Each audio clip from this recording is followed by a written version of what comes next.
오늘 그 본문의 배경은 예수님께서 그 십자가에 돌아가신 후 이틀이 지나서 그 안식 후 첫날 그 저녁 때 일어나는 사건을 배경으로 하고 있습니다. 예수님을 따르던 그 제자들은 그 예수님이 그 유대인 지도자들한테 잡혀가지고 십자가에 돌아가시는 모습을 보고 절망과 두려움에 빠지게 됩니다.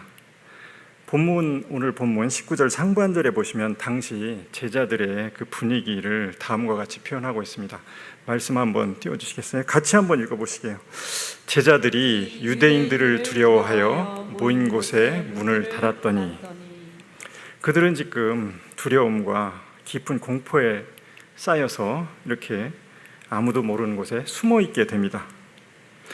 그런데 이 불과 며칠 전까지만 해도 그들은 꿈에 부풀어 있던 사람입니다.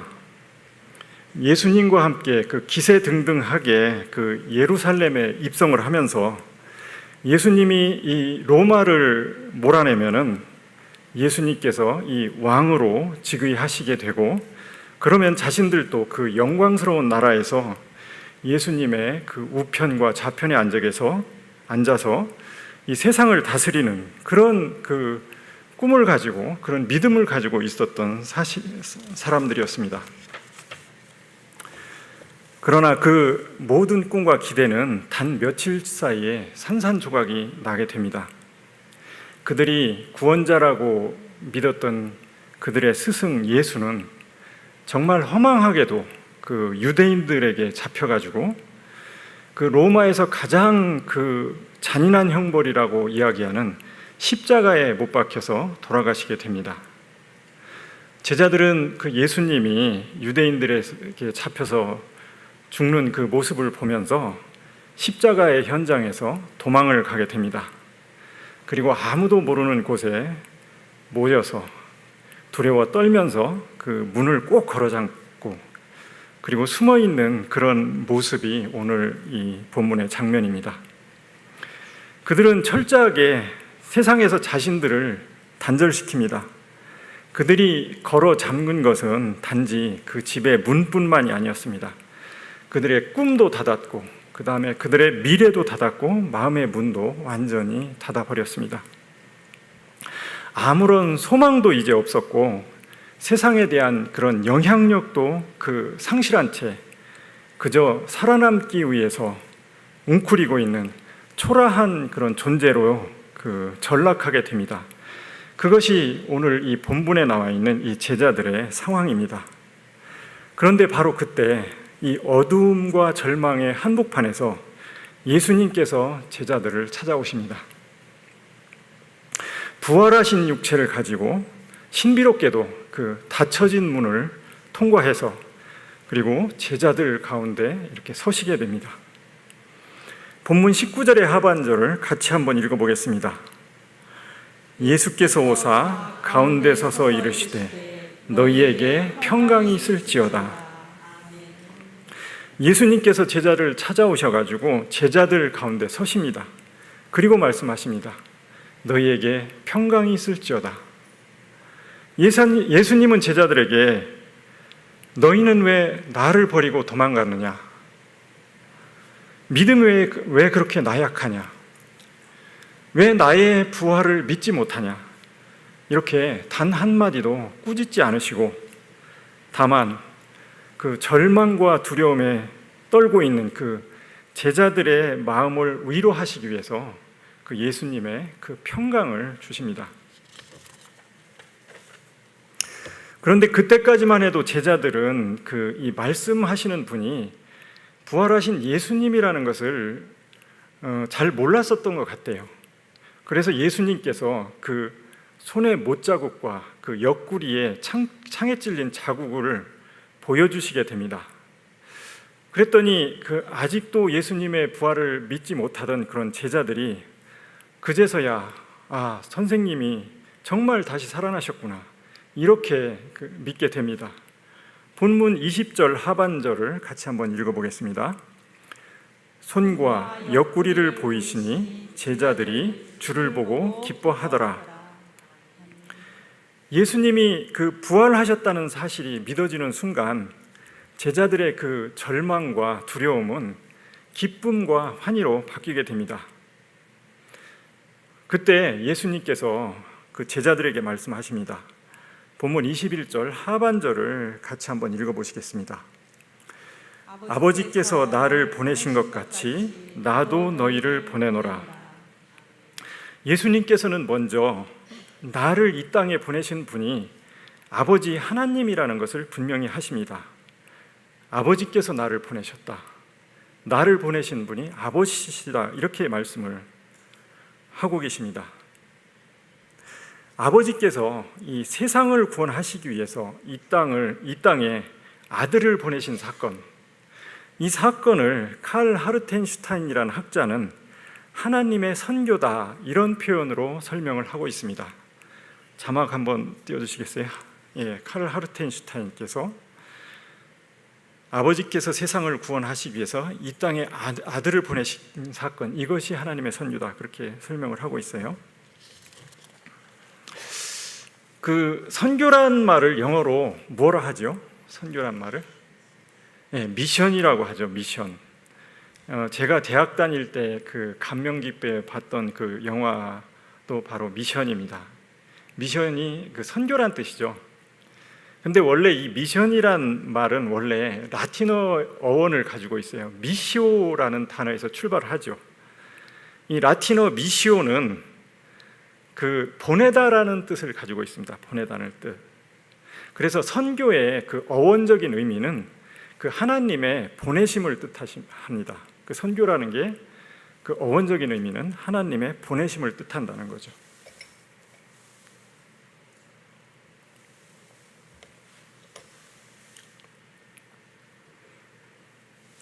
하나님은 본질상 그 보내시는 분, 즉 선교하시는 분입니다. 하나님은 그 아브라함을 택해서 그 가나안으로 보내시죠. 그래서 열방을 구원하시기 위한 그런 선교사 민족으로 이 아브라함의 그 자손들을 택하십니다. 또 이 이스라엘 백성들이 애굽에서 고통받고 있을 때 이때 모세를 하나님께서는 이 애굽에 보내시죠. 그래서 이 이스라엘 백성을 모세를 통해서 구원하시죠. 하나님이 그 하나님 나라의 정체성을 잃어버리고 이 하나님의 백성의 정체성을 잃어버리고 타락해 있던 그 이스라엘 백성을 위해서 이스라엘 백성의 회개를 촉구하기 위해서 누구를 보내십니까? 선지자들을 보내시죠. 선지자들을. 그리고 세상을 구원하기 위해서 이 땅에 누구를 보내십니까? 하나님의 아들인 예수님을 이 땅에 보내시죠. 또 예수님이 승천하신 후에는 누구를 또 보내십니까? 성령님을 또 이 땅에 보내시죠. 그래서 선교는 그 인간이 시작하고 인간이 그 주도하는 것이 아니라 하나님께서 시작하시고 하나님께서 주도하시고 그 새 창조의 땅에서 하나님께서 완성하시는 것입니다. 그 중에서도 이 하나님의 선교의 절정은 아버지께서 세상을 구원하시기 위해서 그 아들을 이 땅에 보내신 것, 이것이 바로 하나님의 선교의 절정이라고 이야기를 하고 있습니다. 그런데 이 아버지로부터 보냄받은 이 아들이 그 승천을 앞두고 제자들을 찾아오십니다. 그리고 아버지께서 그 아들에게 주었던 그 미션을 제자들에게 다시 위임을 하십니다. 본문 21절 하반절을 같이 한번 읽어보겠습니다. 아버지께서 나를 보낸 것 같이 나도 너희를 보내노라. 나도 너희를 보낸다고 하죠. 하나님 아버지께서 세상을 구원하시기 위해서 예수 그리스도를 이 땅에 보내셨듯이 그 예수님께서도 제자들을 보내신다는 거예요. 어디로 보내십니까? 제자들을? 세상으로 보내시죠. 누가 보내십니까? 예수 그리스도께서 보내시죠. 그래서 제자들은 모두 그 예수 그리스도의 보냄받은 자들이 되는 것입니다. 그 전에 제가 이 사도의 헬라어를 한번 가르쳐 드린 적이 있는데요. 사도의 헬라어가 뭐죠? 기억하시나 모르겠네요. 아포스톨로스입니다. 아포스톨로스. 예. 그런데 이 아포스톨로스는 보냄받은 자란 뜻이에요. 즉 그 사도의 의미가 예수 그리스도로부터 세상에 보냄받은 자를 뜻합니다. 선교사는 영어로 뭐라고 하죠? 선교사. 선교. 미셔너리라고 하죠. 미셔너리. 근데 이 미셔너리도 역시 어원은 라틴어 미시오에서 기원을 합니다. 이 미시오가 아까 보내다라는 뜻이라고 했죠. 그래서 미셔너리라는 것은 역시 또 보냄받은 자라는 뜻이죠. 그래서 헬라어의 아포스톨로스, 즉 사도의 의미도 보냄받은 자라는 뜻이고, 영어의 미셔너리, 즉 선교사도 보냄받은 자라는 뜻입니다.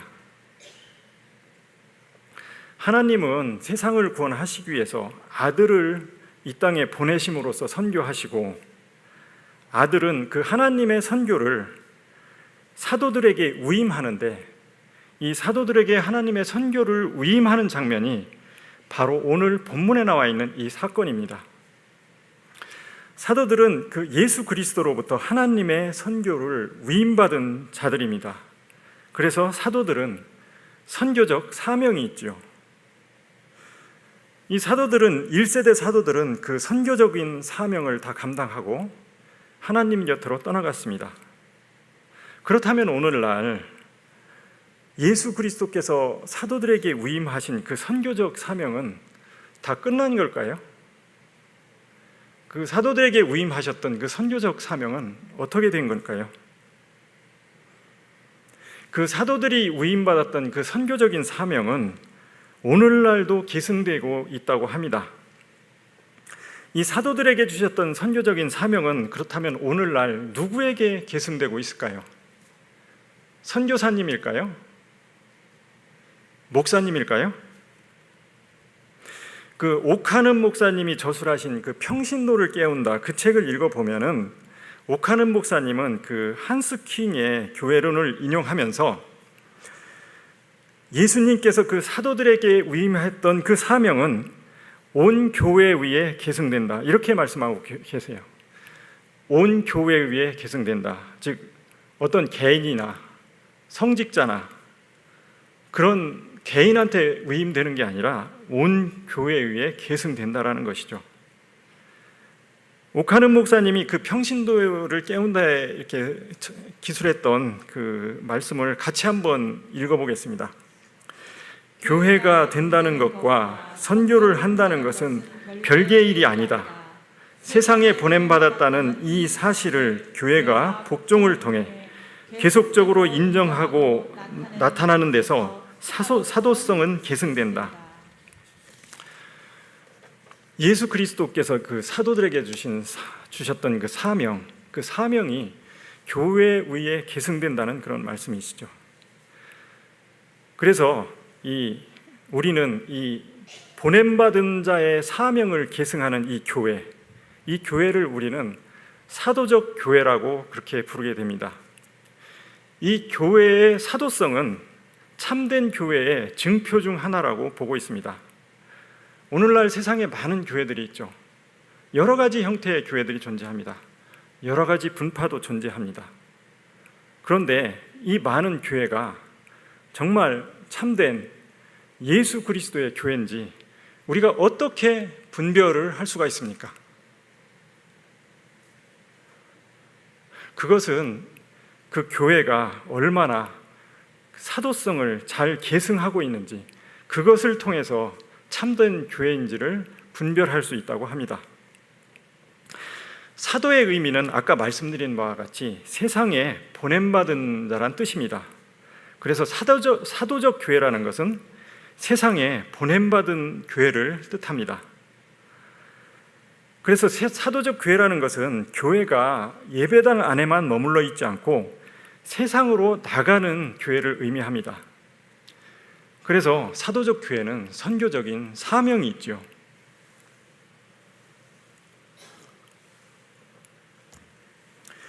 레슬리 뉴비기는 이렇게 얘기를 합니다. 선교는 교회에 주어진 하나의 과제라기보다 교회의 본질이다, 이렇게 얘기를 하고 있어요. 레슬리 뉴비긴의 이 말씀을 우리 같이 한번 읽어보시죠. 선교는 교회에 주어진 하나의 과제라기보다 교회의 본질이다. 비선교적 교회는 교회의 본질을 잃어버린 것이고 선교적 교회만이 교회의 본질이 살아있는 교회라고 할 수 있다.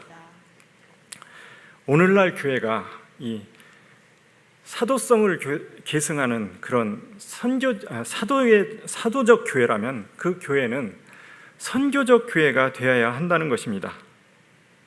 예수 그리스도께서 세상을 구원하시기 위해서 그 하늘의 영광을 버리시고 그 낮고 천한 이 땅에 오셨듯이 사도적 교회는 그 예배당 안에 그 영광에만 머물러 있지 않고 세상을 구원하기 위해서 이 죄악된 세상으로 나가야 된다라는 것입니다. 아버지께서 나를 보내신 것 같이 나도 너희를 보내로라. 이 말씀은 단지 사도들에게만 주신 말씀은 아닙니다. 우리가 그 사도들의 정통성을 계승하고 있는 그런 교회라면 오늘 이 말씀은 우리에게도 주시는 그런 말씀입니다. 예수님께서는 오늘 또 우리를 세상에 보내신다는 거죠. 그런데 이 불의하고 험한 세상, 이 불의하고 험한 세상에서 우리는 어떻게 그 예수님의 사명을 감당할 수 있을까요? 세상은 상상 이상으로 불의하고 무서운 곳입니다. 그 하나님의 아들이셨던 예수님조차도 십자가에 못 박혀 돌아가셨죠. 세상은 그런 곳입니다. 그거에 비하면 제자들은 연약한 존재입니다. 오늘 본문 19절 하반절을 다시 한번 보겠습니다. 네, 다시 한번 같이 한번 읽어보시죠. 유대인들을 두려워하여 모인 곳에 문을 닫았더니. 세상에 대한 아무런 영향력도 이 제자들은 가지고 있지 않습니다. 그저 세상이 두려워서 숨어서 문을 꼭 닫고 숨죽이고 있는 그 모습을 볼 수가 있습니다. 제자들은 약한 존재입니다. 또 세상은 제자들에게 적대적인 곳입니다. 마태복음 24장 9절의 말씀을 같이 한번 읽어보겠습니다. 그때 사람들이 너희를 환난에 넘겨주겠으며 너희를 죽이리니 너희가 내 이름 때문에 모든 민족에게 미움을 받으리라. 적대적인 세상은 연약한 제자들을 가만히 두지 않습니다. 죽기까지 핍박을 하죠. 이런 적대적인 세상에서 어떻게 이 예수님이 위임하신 이 하나님의 선교라는 이 큰 사명을 제자들이 감당할 수가 있을까요? 인간의 힘으로는 도저히 감당할 수가 없는 일입니다. 그래서 예수님께서 오늘 이 본문에서 보시면은 제자들에게 성령을 보내주십니다. 22절 하반절을 같이 한번 읽어보겠습니다. 그들을 향하사 숨을 내쉬며 이르시되 성령을 받으라. 이 장면은 마치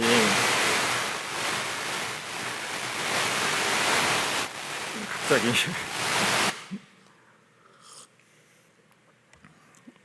성령의 음성인가요? 이 장면은 마치 그 창세기에 보면 아버지 하나님께서 흙으로 사람을 지으시고 그 코에 인간의 그 코에 생기를 불어넣어 주셨던 그 장면처럼 이제 예수님께서도 그 제자들에게 숨을 내쉬면서 성령을 보내주십니다. 예수님은 곧 이 땅을 떠나시게 됩니다. 그러나 성령을 보내셔서 제자들이 그 하나님의 선교를 감당하시게 합니다. 우리가 성경을 읽다 보면은 성령을 가르쳐서 성령이라고 이렇게 꼭 하는 게 아니고 그 예수의 영, 사도행전 16장 7절에 보시면 예수의 영, 또 그리스도의 영, 이 로마서 8장 9절이 그렇게 나와 있고요. 또 하나님의 영, 이렇게 표현을 하기도 합니다. 예수의 영, 그리스도의 영이라고 이렇게 표현을 하기도 하죠. 예. 그 신약학자 박경미 교수가 쓴 그 성령론에 관한 책이 있습니다. 그 제목이 예수 없이 예수와 함께입니다. 예수 없이 예수와 함께. 제목이 상당히 역설적이죠. 어떻게 예수가 없는데 예수와 함께 할까? 이 책을 보면은 비록 이 땅에 오셨던 그 역사 속의 예수님은 우리 곁을 떠나셨지만은, 그러나 예수는 예수의 영인 성령으로 우리 안에 현존해 계신다. 이렇게 이제 이 박경미 교수는 표현을 하고 있습니다. 다시 말해서 예루살렘 땅에 오셨던 그 나사렛 예수는 승천하셔서 하나님 곁으로 돌아가고 이 땅에는 계시지 않지만은, 그럼에도 예수는 예수의 영으로 우리 안에 임재하셔서 우리와 동행하고 계신다는 것입니다. 비슷한 구절이 마태복음 28장 20절 하반절에도 나와 있습니다. 이 말씀은 예수님께서 승천하시기 직전에 하신 말씀이에요. 우리 말씀 같이 한번 읽어볼까요? 볼지어다 내가 세상 끝날까지 너희와 항상 함께 있으리라 하시니라.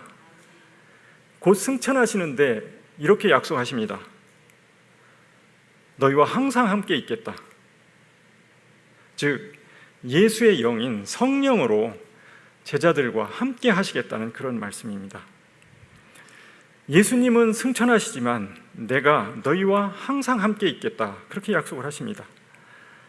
이 땅은 제자들이 그 사명을 감당하기에는 너무도 어려운 곳입니다. 그러나 예수님은 예수의 영으로서 우리와 함께 하시기 때문에 우리는 예수의 능력으로 그 선교적인 사명을 감당할 수 있다는 것입니다. 그러면서 예수님께서는 그 제자들에게 놀라운 권세를 위임하십니다.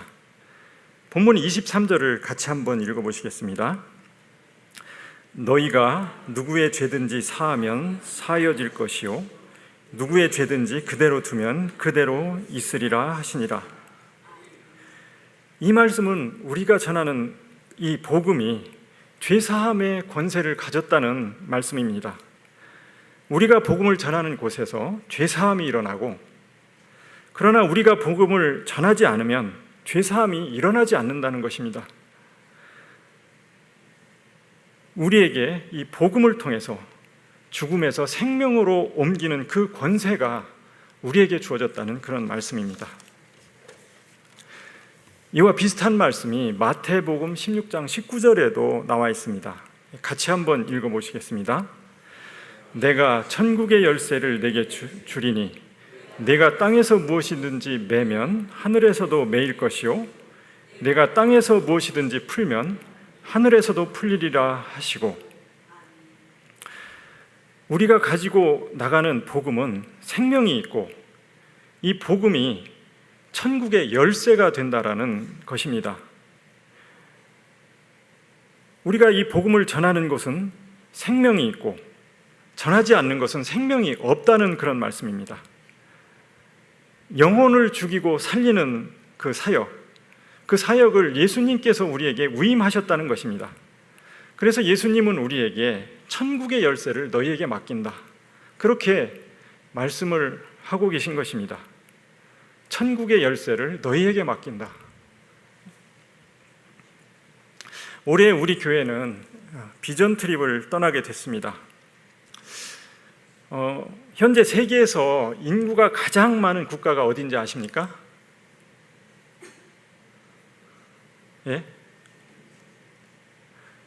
중국일까요? 저는 중국인 줄 알았어요. 근데 인도더라고요. 인도가 14억 6천만 인구로서 세계 제1의 인구를 가졌대요. 그 인도가 그 전에는 2023년까지는 그 중국이 제일 인구가 많았는데 2023년에 인도의 인구가 중국을 추월했다고 합니다. 그 인도의 주요 종교 비율을 한번 보면은 힌두교가 약 80%를 차지하고 있습니다. 그리고 이슬람교가 15%를 차지하고 있고 기독교가 2.3%, 그 중에서 개신교는 그 1.3%를 차지하고 있습니다.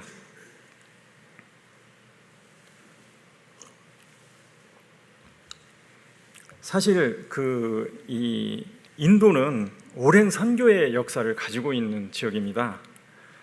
그 기독교 전승에 따르면은 그 예수님의 제자였던 그 도마가 인도에서 선교했다는 그런 전승이 있습니다. 또 이제 근대 시대에 들어서도 그 근대 선교의 아버지라고 부르는 그 윌리엄 캐리가 그 인도에서 선교를 했었고, 레슬리 뉴비긴이라든지 스탠리 존스, 그런 선교사들도 그 인도에서 사역을 했었습니다. 그리고 그 로마 가톨릭 교회에서 그 노벨상을 받으신 그 마더 테레사도 인도의 선교사였지요. 그럼에도 불구하고 인도의 복음화율은 2.3%에 불과합니다. 개신교는 1.3%에 불과하죠. 인도에는 현재 수천 개의 그 소수 민족들이 존재를 하고 있습니다. 그리고 여전히 복음이 전해지지 않은 그 미전도 종족 집단들이 있습니다. 인도는 최근 들어서 그 정치적으로 힌두교 민족주의가 강화되면서 개종금지법이 시행되고 있습니다. 그러면서 많은 선교사님들이 추방됐지요. 그래서 현재의 그 인도의 선교 정책은 외국인 선교사보다는 인도인 현지 선교사를 양성해서 인도 내지 선교사로 파송하는 그런 정책을 쓰고 있습니다. PPT 좀 한번 보여주시겠습니다. 예. 우리 교회에서 후원하고 계신 이 김태엽 선교사님도 오랫동안 인도에서 선교 사역을 해오셨죠. 김태엽 선교사님은 인도의 그 미전도 지역에서 교회를 개척하기 위해서 제자들과 함께 그 텐츠 인디아라는 그런 현지 선교 단체를 조직을 하셨습니다. 텐츠 인디아는 인도의 그 미전도 지역에 들어가서 이제 가정교회를 개척하는 그런 사역을 해오고 있습니다. 다음 슬라이드 한번. 이 텐츠 인디아 멤버 중에 그 한 분이 그 라주셰카라는 그 선교사님입니다. 이 라주셰카 선교사님은 인도의 그 미전도 지역에서 교회를 개척하는 그 인도 내지 선교사이죠. 예, 다음 슬라이드 한번. 그 라주셰카 선교사님은 인도의 그 미전도 지역인 그 샤니가람 지역에 들어가서 교회를 개척하는 사역을 하고 있습니다.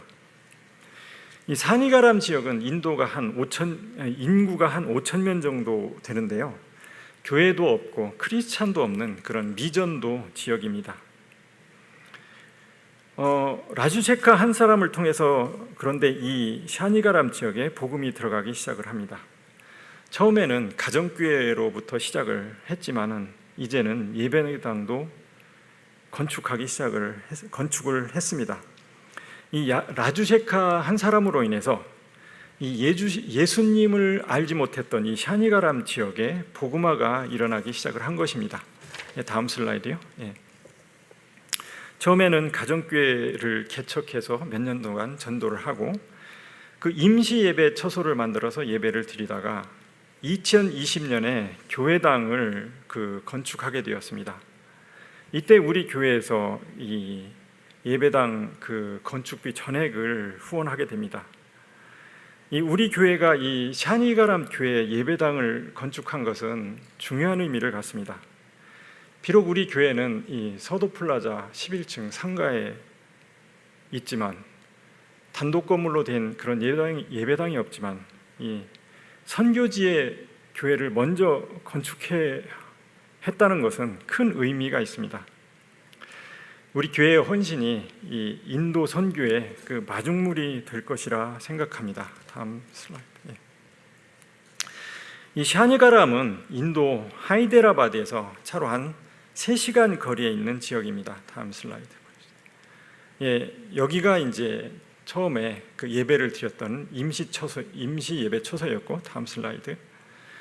예, 그 2020년 예배당 신축 건축을 하던 공사를 하던 모습입니다. 건축비는 그 우리가 다 댔지만은 실제로 그 일은 이 라주셰카 선생님하고 그 친구들이 다 했다고 해요. 다음 슬라이드. 예, 그래서 이렇게 그 2021년 12월 예배당이 완공된 모습입니다. 다음 슬라이드. 그리고 그 예배당에서 예배드리는 모습을 볼 수 있습니다. 다음 슬라이드. 그 예배당 문 앞에 우리 이 예배당 건축을 사랑의 교회에서 기증했다라는 이 기증 팻말이 붙어 있습니다. 다음 슬라이드. 예, 그래서 샤니가람 교회에 이 전주 사랑의 교회에서 후원해서 이 교회가 건축됐다라는 그 기증 팻말이 붙어 있습니다. 다음 슬라이드. 예. 이 텐츠 인디아 멤버들이 그 2019년에 우리 교회에 방문을 했습니다. 맨 왼쪽에 이제 벤자민 선교사님, 그 다음에 그 노란 옷을 입고 있는 프라딥 선교사님, 그 다음에 맨 오른쪽에 스테판 선교사님이 있죠. 예, 다음 슬라이드. 예. 예배당을 건축한 후에 우리 교회에서 이 샤니가람 교회를 한번 가봤어야 되는데 2020년부터 계속 지속된 이제 코로나 여파로 그때 당시 방문을 못했었고 여러 가지 일정으로 밀리다가 드디어 올해 여름에 그 인도 비전 트립을 떠나게 됐습니다. 올해 그 떠나는 인도 비전 트립의 첫 번째 목적이 바로 이 샤니가람 교회의 방문입니다. 이 샤니가람 교회를 방문해서 성도들과 같이 그 예배를 드리고 교제를 나누고 또 아이들에게 선물도 나눠주고 또 찬양과 워십 공연도 갖고자 합니다. 다음 슬라이드 한번 보여주시죠.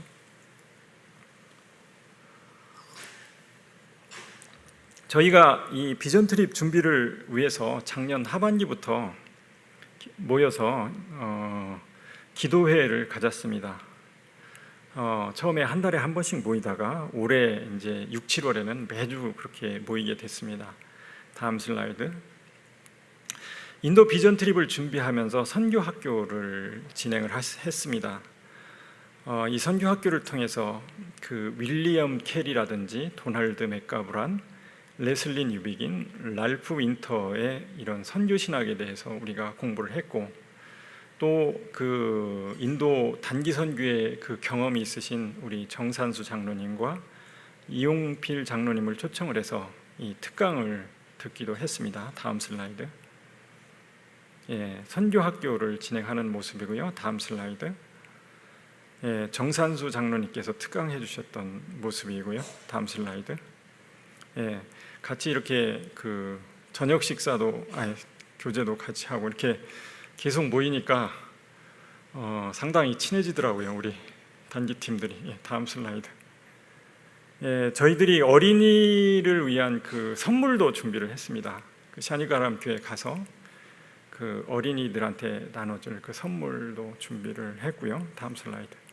예, 워십 연습하는 사진입니다. 다음 슬라이드. 예. 이번 인도 그 비전 트립을 통해서 우리가 텐츠 인디아 멤버를 방문하고 그리고 인도의 이 미전도 지역의 개척의 현장을 돕고 그리고 하나님께서 이 인도 땅 가운데 이루어 가시는 그 선교의 놀라운 역사를 직접 경험을 하고자 합니다.